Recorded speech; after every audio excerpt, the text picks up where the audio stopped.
Assalamualaikum warahmatullahi wabarakatuh. Perkenalkan, kami dari kelompok 3 yang beranggotakan pertama Muhammad Iqbal Fatoni dengan NIM 7311419074. Yang kedua Izzuddin Bedowi dengan NIM 7311419077. Yang ketiga Rifadini Ainur Rosyid dengan NIM 7311419152. Yang keempat Damara Bagas Yan Winanda dengan NIM 7311419159. Yang kelima Bintang Laksono dengan NIM 7311419165. Yang keenam M Aji Surya Ramadan dengan NIM 7311419172. Pada kesempatan kali ini kelompok kami akan menyampaikan materi tentang bank syariah. Jadi bank syariah itu sendiri terdiri dari yang pertama definisi, meliputi pengertian, fungsi, tujuan, dan ciri-ciri. Yang kedua yaitu tentang sejarah. Yang ketiga yaitu tentang implementasi yang meliputi jenis-jenis bank syariah, produk bank syariah, dan juga prinsip bank syariah. Dan yang keempat yaitu tentang kasus bank syariah. Yang pertama yaitu tentang definisi bank syariah. Pertama, pengertian bank syariah. Bank syariah sendiri yaitu suatu sistem perbankan yang pelaksanaannya berdasarkan hukum syariah atau hukum Islam. Berdasarkan UU nomor 21 tahun 2008 tentang perbankan syariah, bank syariah adalah bank yang menjalankan kegiatan usaha berdasarkan prinsip syariah atau prinsip hukum Islam yang diatur dalam Fatwa Majelis Ulama Indonesia seperti prinsip keadilan dan keseimbangan, kemaslahatan, universal, serta tidak mengandung gahar, maisir, riba, zalim, dan objek yang haram. Berikutnya yaitu tentang fungsi bank syariah. Fungsi bank syariah yang pertama yaitu penghimpun dana. Dalam fungsi penghimpun dana, bank syariah hampir mirip dengan bank konvensional. Cuman bedanya di dalam bank konvensional, penabung akan mendapatkan balas jasa dalam bentuk bunga. Cuman dalam bank syariah, penabung akan mendapatkan balas jasa dalam bentuk bagi hasil. Fungsi yang kedua yaitu sebagai penyalur dana. Dana yang telah dihimpun atau dikumpulkan oleh bank syariah dari nasabah selanjutnya akan disalurkan kembali ke nasabah yang lain dengan sistem bagi hasil. Yang ketiga yaitu memberikan pelayanan jasa bank. Dalam pelayanan jasa bank, bank syariah mempunyai fungsi yaitu memberikan layanan seperti jasa transfer, pemindahan buku, jasa tarik tunai, dan juga jasa perbankan lainnya. Untuk materi selanjutnya akan dilanjutkan oleh teman saya. Terima kasih. Selanjutnya saya akan menjelaskan tentang tujuan bank syariah. Tujuan bank syariah menurut Handbook of Islamic Banking yaitu sebagai penyedia fasilitas keuangan dengan cara mengusahakan instrumen-instrumen yang sepadan dengan ketentuan dan norma syariah. Norma syariah yang dimaksud yaitu berdasarkan pada Al-Quran, As-Sunnah, Ijtihad, dan Qiyas. Bank syariah sangat berbeda jika dibandingkan dengan bank konvensional. Pada bank syariah itu tidak ada tujuan untuk memaksimalkan keuntungan seperti halnya pada sistem bank konvensional yang berdasarkan pada bunga. Tapi bank syariah itu memiliki tujuan untuk memberikan keuntungan sosial ekonomi bagi kaum muslim. Selanjutnya saya akan menjelaskan tentang ciri-ciri bank syariah.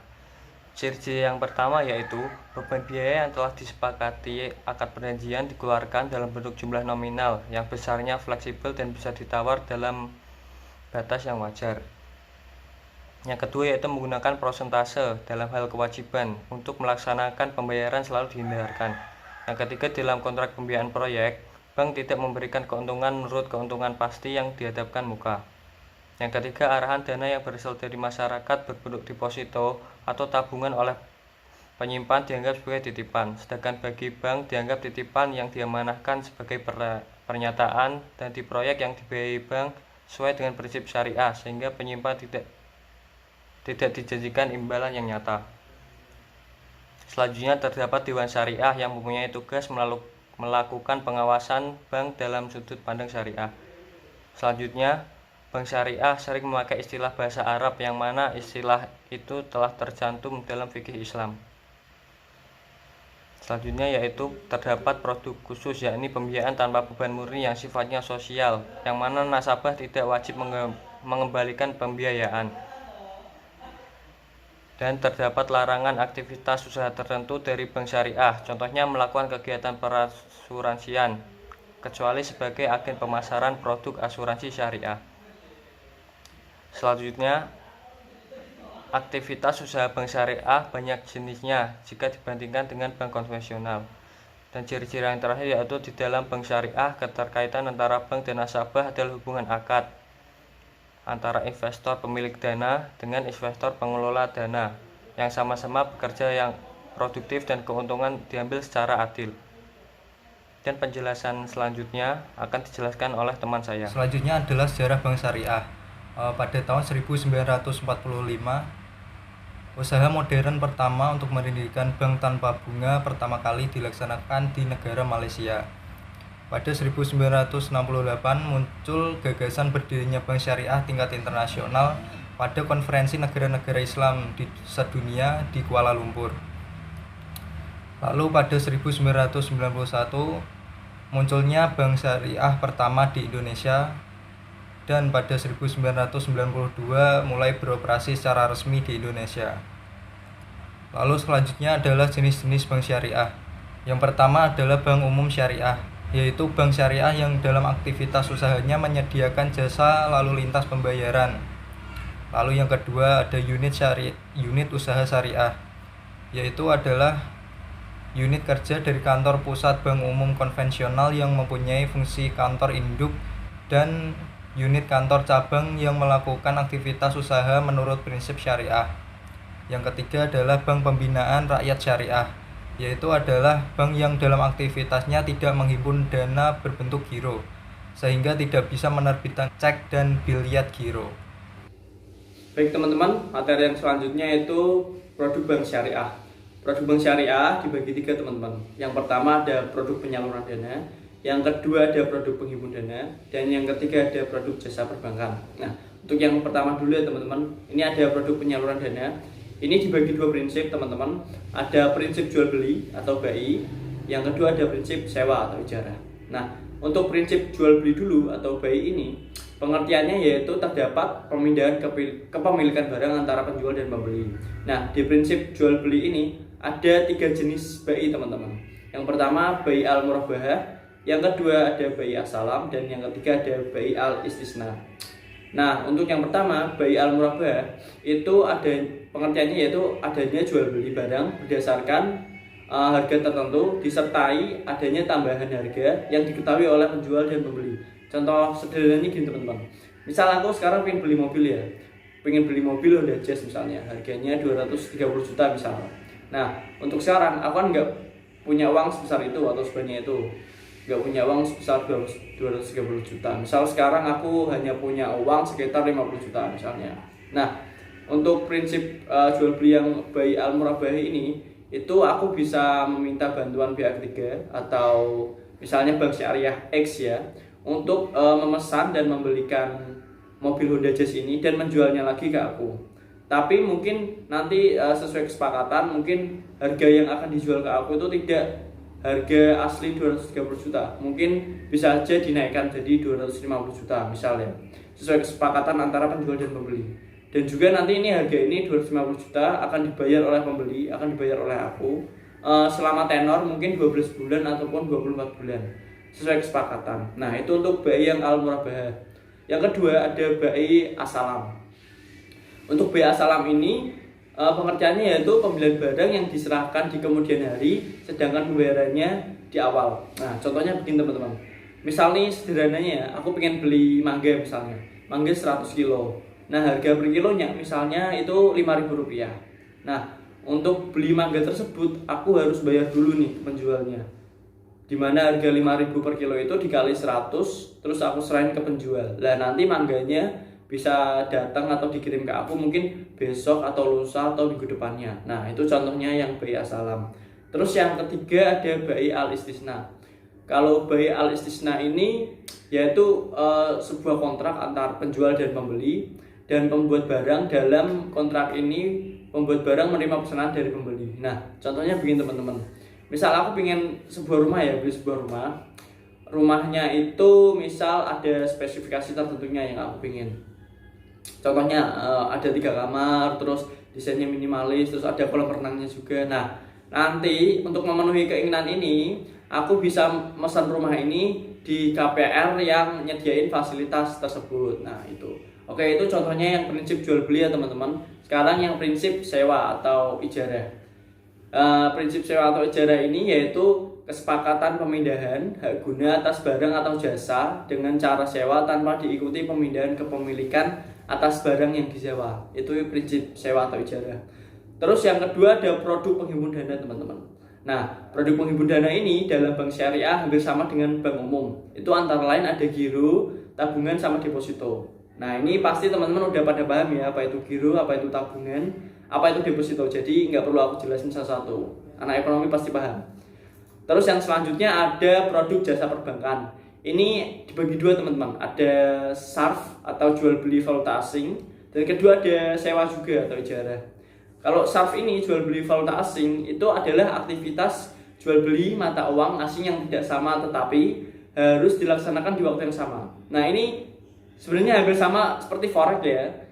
Namun nanti perbedaannya ini syariah. Terus bank yang memperoleh keuntungan untuk jasa jual beli ini. Jadi ada pihak ketiganya yaitu bank. Kalau forex kan langsung trading ya kita sama untuk mata uang asing tersebut. Terus yang kedua ada ijarah atau sewa. Nah, ini pengertiannya aktivitas menyewakan simpanan dan jasa tata laksana administrasi dokumen atau kustodian atau bank kustodian itu dalam aktivitas bank meroleh keuntungan sewa dari jasa tersebut. Oke ya teman-teman, itu dulu cukup penjelasan dari produk bank syariah. Setelah ini ada studi kasus, bisa disimak dan dipahami. Terima kasih. Kita lanjut ke studi kasus. Masyarakat Anti Korupsi Indonesia, MAKI, menduga bahwa PT Bank Syariah Mandiri (BSM), anak perusahaan PT Mandiri Persero Tbk, menyalurkan pembiayaan fiktif senilai 1,1 triliun. Disebut fiktif lantaran MAKI menilai pengajuan pembiayaan dari debitur tidak digunakan sesuai proposal ketika uang cair. Bahkan ada indikasi pembiayaan yang cair digunakan untuk kepentingan pribadi. Pembiayaan fiktif tersebut antara lain mengalir ke PTA senilai 21,22 miliar, PT GAI senilai 6,92 miliar, PT QP senilai 3,49 miliar, PT EEI senilai 9,52 miliar, PT DSM senilai 7,64 miliar, PT BBL senilai 34,53 miliar, dan PT MRP senilai 17,42 miliar. Boyamin Saiman, koordinator MAKI, menuturkan ada dugaan penyimpangan pemberian pembiayaan dari BSM kepada beberapa debitur perusahaan dan perorangan. MAKI melaporkan dugaan tindak pidana korupsi yang berpotensi menimbulkan kerugian negara sebesar 1,1 triliun, ujarnya. Lebih lanjut, ia menjelaskan potensi kerugian negara dikarenakan 99% saham BSM dikempit oleh badan usaha milik rakyat yang kita biasa sebut BUMN. Habis itu Bank Mandiri. Apabila BSM rugi, maka pemenang sahamnya harus menyuntikkan modal tambahan sebagai pencadangan. Hal itu sesuai aturan Otoritas Jasa Keuangan atau yang biasa kita sebut sebagai OJK. Sehingga penyuntikan modal dari BUMN terhadap anak usahanya dapat dikategorikan sebagai kerugian negara, imbuh dia. Atas dugaan tersebut, MAKI memasukkan laporan Kejaksaan Agung pada tanggal 12 Februari 2018. Dalam laporannya, MAKI menyertakan laporan hasil pemeriksaan atas pengelolaan pembiayaan BSM tahun buku 2013 sampai 2014 di DKI Jakarta, Kalimantan Utara, Sumatera Utara, dan Aceh. Menanggapi dugaan pembiayaan fiktif, Direktur Wholesale Banking BSM, Kusman Yandi, menyebut kecil kemungkinan terjadi pembiayaan fiktif di perbankan syariah. Alasannya, pembiayaan berprinsip syariah memiliki karakteristik dengan 3 skema, yakni jual beli atau yang disebut murabahah dan istisna, bagi hasil atau yang disebut musyarakah atau mudharobah, dan berbasis sewa atau yang disebut dengan ijarah. Karena setiap pembiayaan yang diberikan harus mempunyai objek atau underlying yang jelas, katanya. Misalnya, ia mencontohkan untuk skema murabahah harus ada objek yang diperjualbelikan. Sementara skema bagi hasil harus ada usaha yang menghasilkan revenue yang bisa dibagi. Begitu juga dengan skema pembiayaan ijarah, harus ada objek barang yang disewakan. Perusahaan Kusman mengklaim memiliki standar prosedur pemberian pembiayaan yang ketat dan sesuai praktik terbaik, antara lain pemisahan fungsi unit bisnis, manajemen risiko, dan finance operation. Selain itu, ada pemberian kewenangan yang berjenjang, sistem supervisi, dan monitoring pembiayaan yang ketat, sehingga sistem yang ada akan menseleksi dengan ketat setiap proposal permohonan pembiayaan yang masuk. Dan jika nanti terjadi pembiayaan bermasalah, kami juga menyiapkan biaya pencadangan sesuai ketentuan, sehingga masih bisa di-cover pungkasnya. Ya, selanjutnya yaitu persoalan. Soal yang pertama, apa permasalahan yang terjadi? Soal yang kedua, bagaimana peran lembaga keuangan terkait dalam menyelesaikan kasus tersebut? Soal yang ketiga, apakah lembaga keuangan tersebut sudah melakukan solusi yang tepat? Jika belum, jelaskan solusi yang sebaiknya dilakukan. Yang keempat, kaitkan permasalahan dengan fungsi, tugas, dan wewenang lembaga keuangan terkait. Apakah sudah sesuai? Berikan penjelasan. Jawaban dari studi kasus yang tadi: 1. Masyarakat Anti Korupsi Indonesia (MAKI) menduga bahwa PT Bank Syariah Mandiri (BSM), anak perusahaan PT Bank Mandiri Persero Tbk, menyalurkan pembiayaan fiktif senilai 1,1 triliun.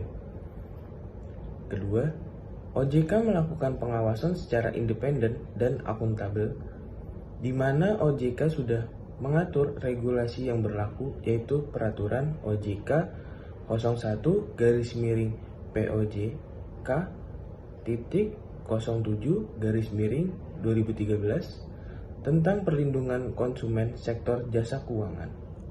Baik, jawaban nomor 3 menurut kelompok kami sudah, karena jika memang Bank Syariah Mandiri dinyatakan bersalah, jika dugaan benar, maka akan terkena sanksi dengan regulasi yang berlaku. Selanjutnya jawaban nomor 4.